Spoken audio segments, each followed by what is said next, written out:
بسم اللہ الرحمن الرحیم۔ السلام علیکم ورحمۃ اللہ وبرکاتہ۔ ناظرین، ذرا تصور کیجئے کہ قیامت کا ہولناک دن ہے۔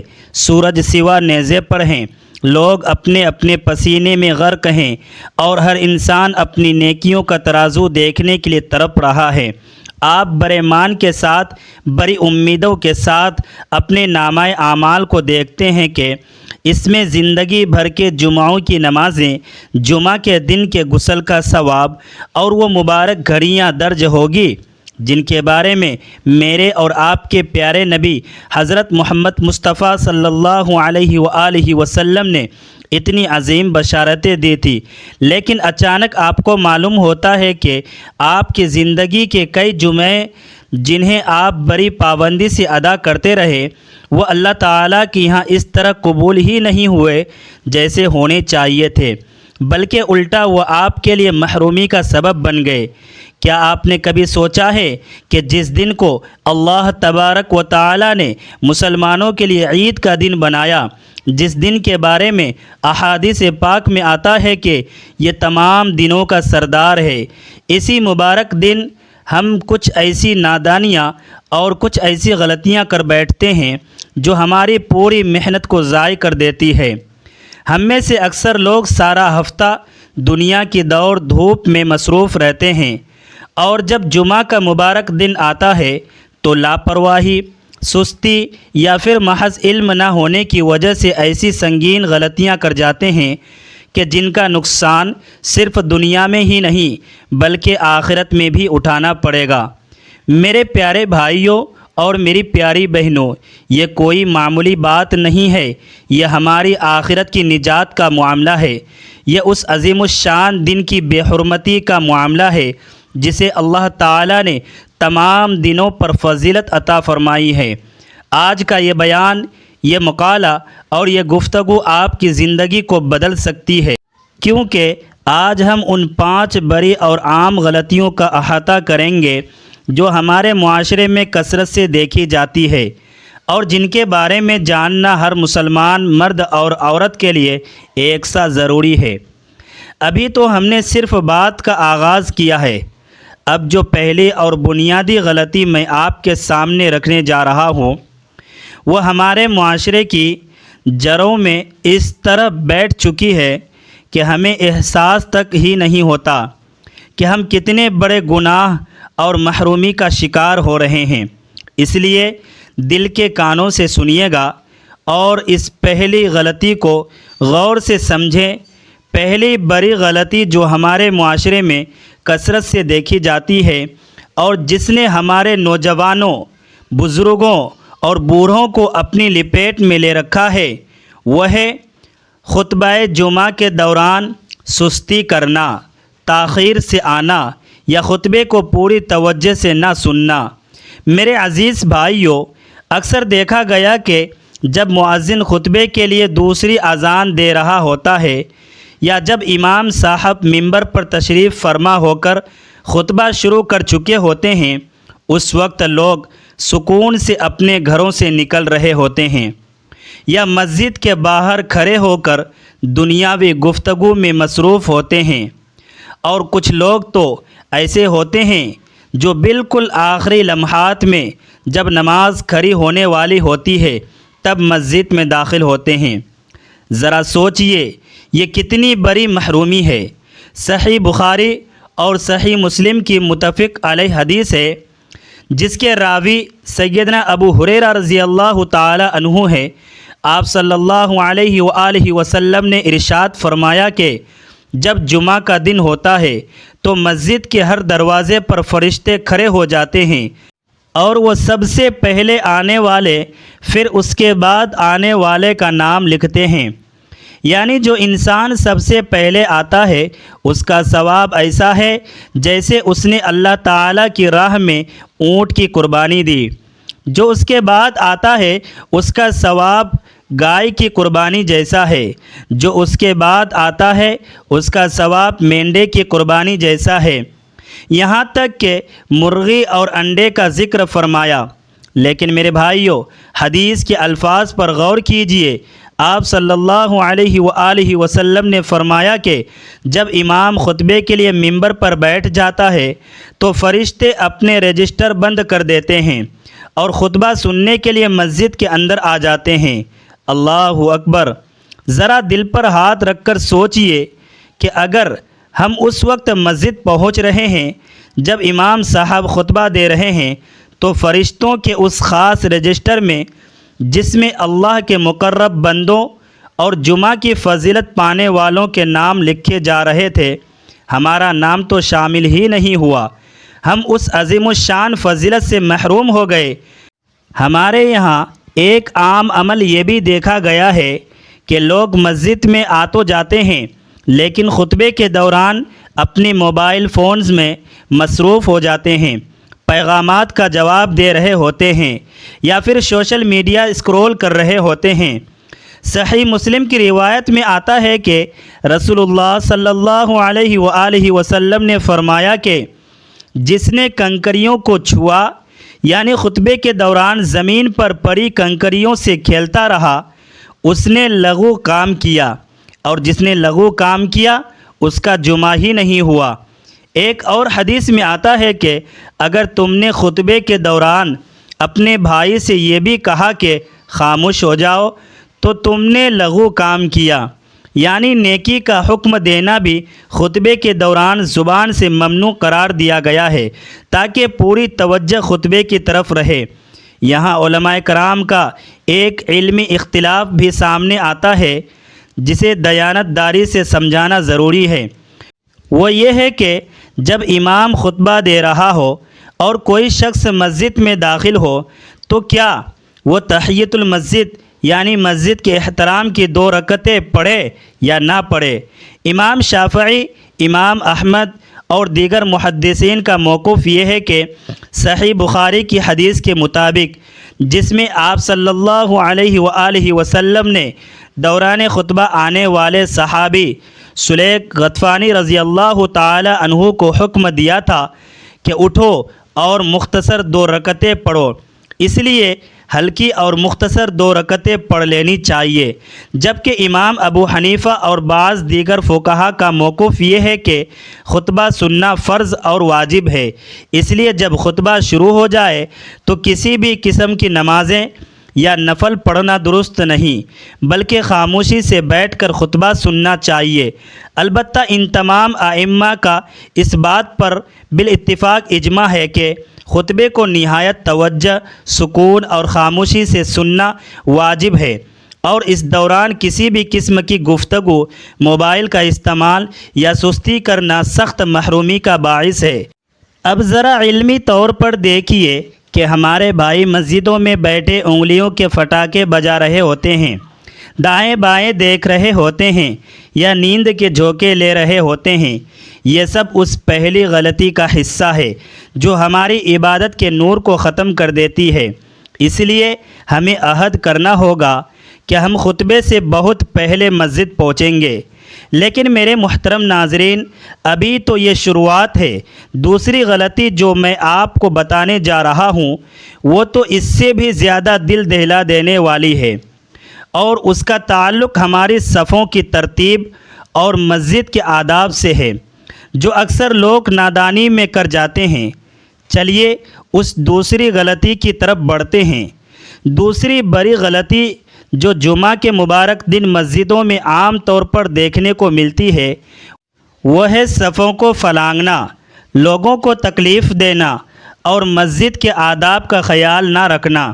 اکثر ایسا ہوتا ہے کہ کچھ لوگ مسجد میں تاخیر سے آتے ہیں، لیکن ان کی خواہش ہوتی ہے کہ وہ پہلی صف میں جا کر بیٹھیں۔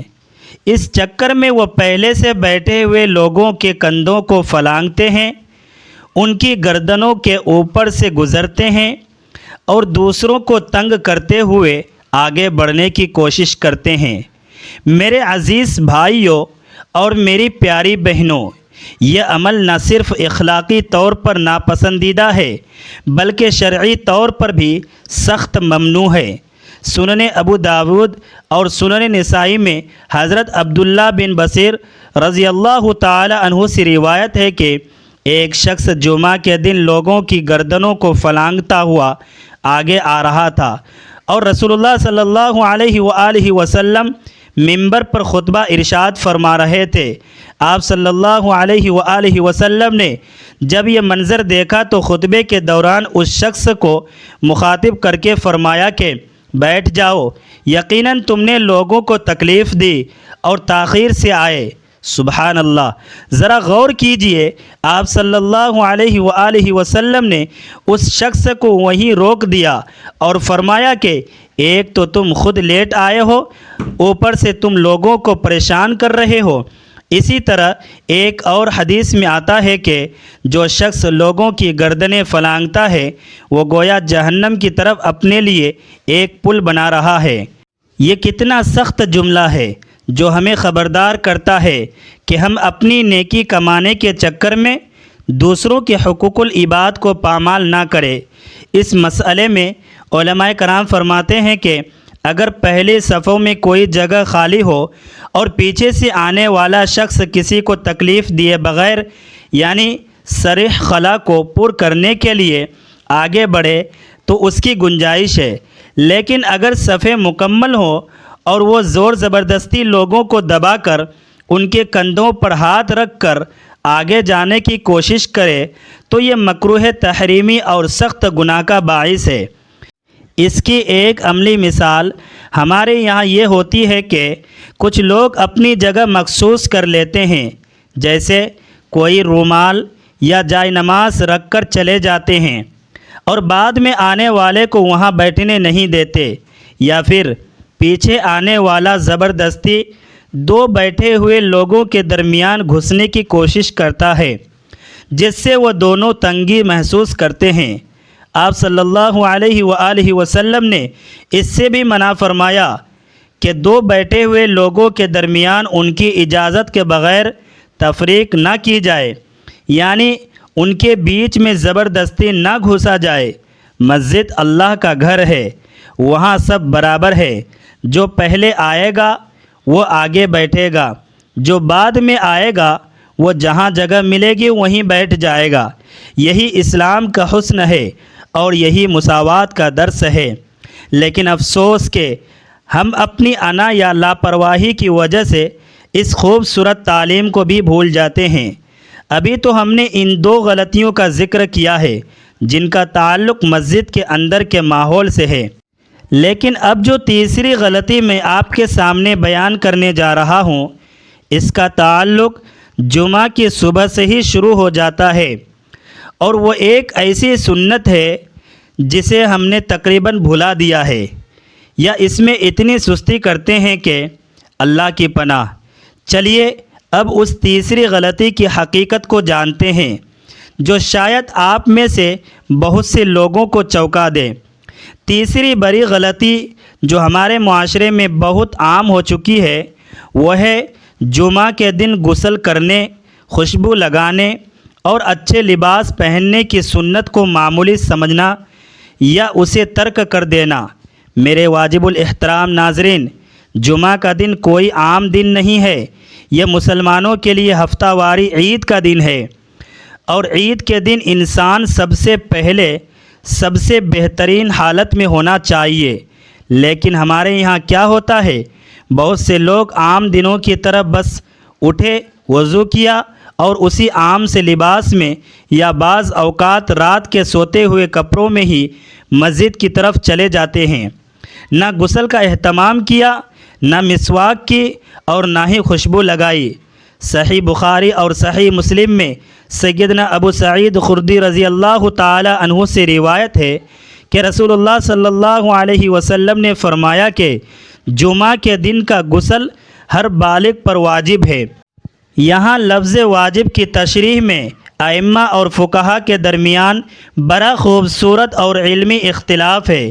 امام اہل ظاہر یعنی علامہ ابن حزم اور بعض دیگر علماء کا موقف ہے کہ یہ غسل شرعی طور پر اسی طرح فرض اور واجب ہے جیسے غسل جنابت ہوتا ہے، یعنی اگر کوئی بغیر غسل کے جمعہ کی نماز پڑھے گا تو گناہگار ہوگا، جبکہ جمہور علماء جن میں امام ابو حنیفہ، امام مالک اور امام شافعی شامل ہیں۔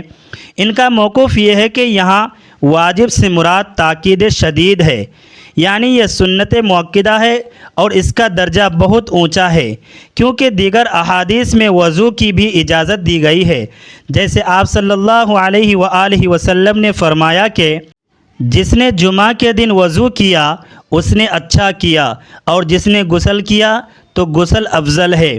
لیکن میرے بھائیوں، ائمہ کا اختلاف اپنی جگہ، مگر اس بات پر سب کا اتفاق ہے کہ غسل کو بلا عذر چھوڑنا ایک بہت بڑی فضیلت سے محرومی ہے۔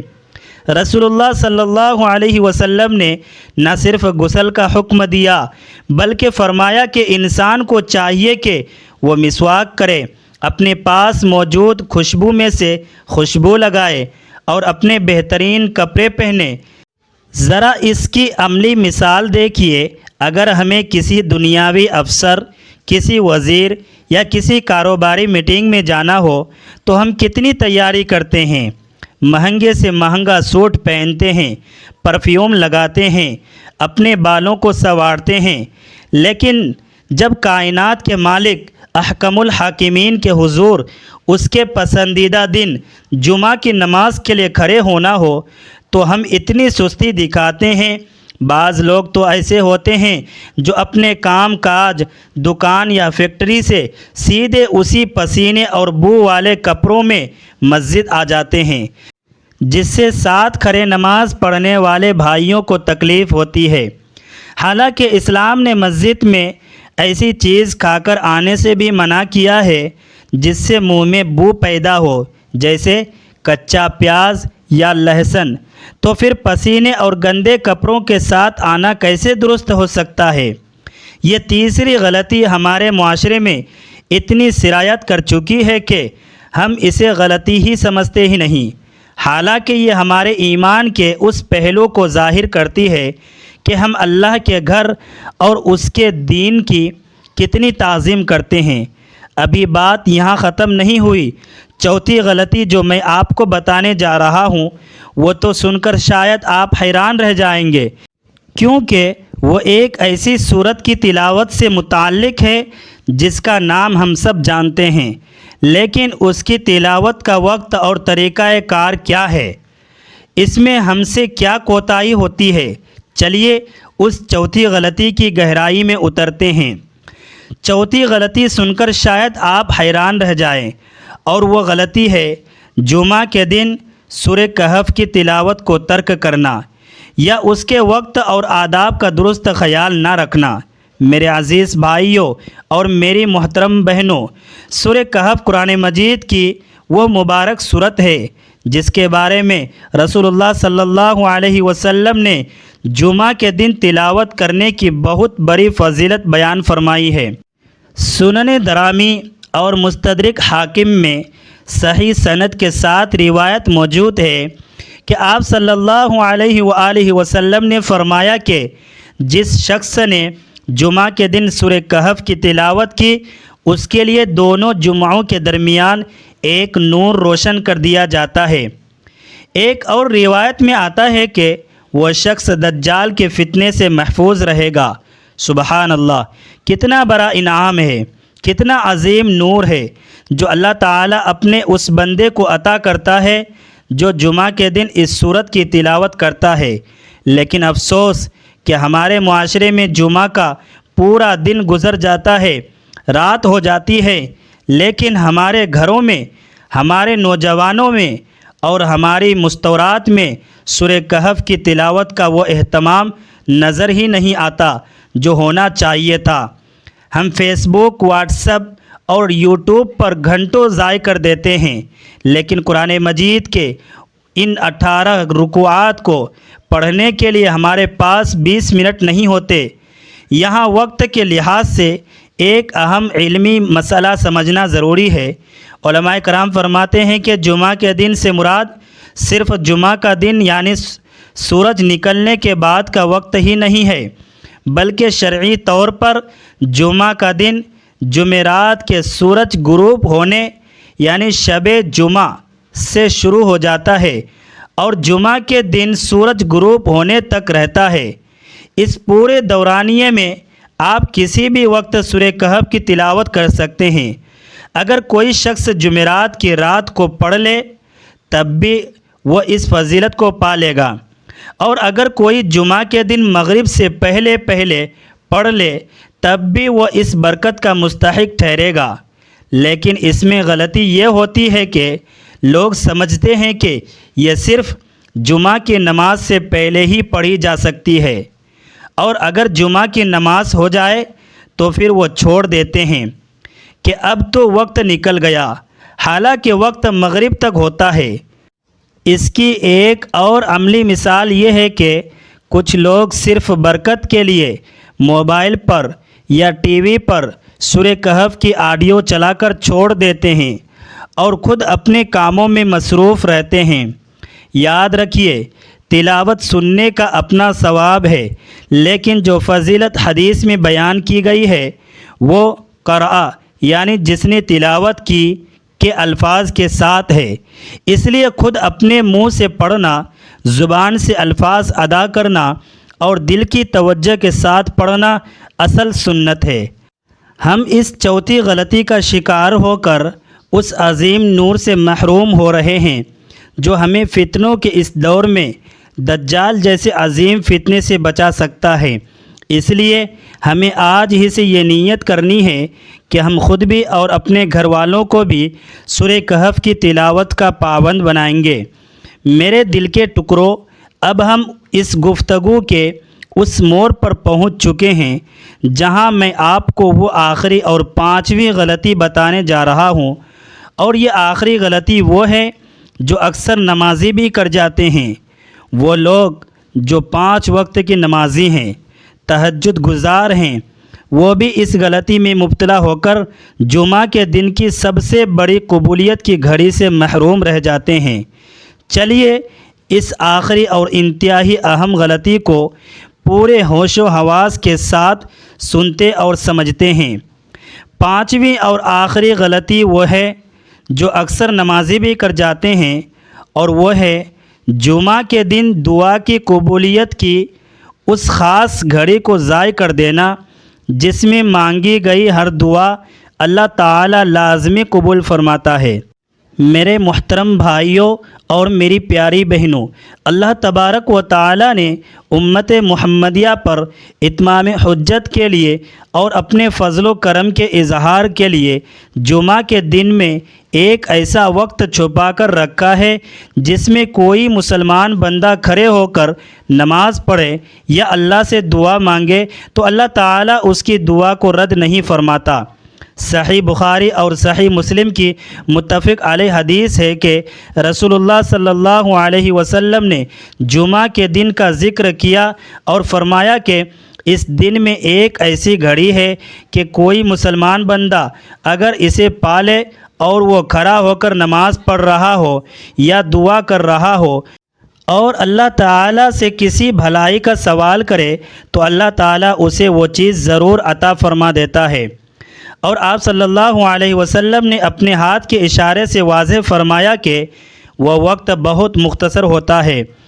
اب یہاں امت کے جلیل القدر علماء، محدثین اور فقہا کے درمیان اس وقت کے تعین کے بارے میں مختلف اقوال ہیں، جن میں سے 2 اقوال سب سے زیادہ قوی اور معتبر احادیث سے ثابت ہے۔ پہلا قول یہ ہے کہ یہ وقت امام کے منبر پر بیٹھنے سے لے کر نماز جمعہ کے ختم ہونے تک کا ہے، جیسا کہ صحیح مسلم کی ایک روایت میں اس کی طرف اشارہ ملتا ہے۔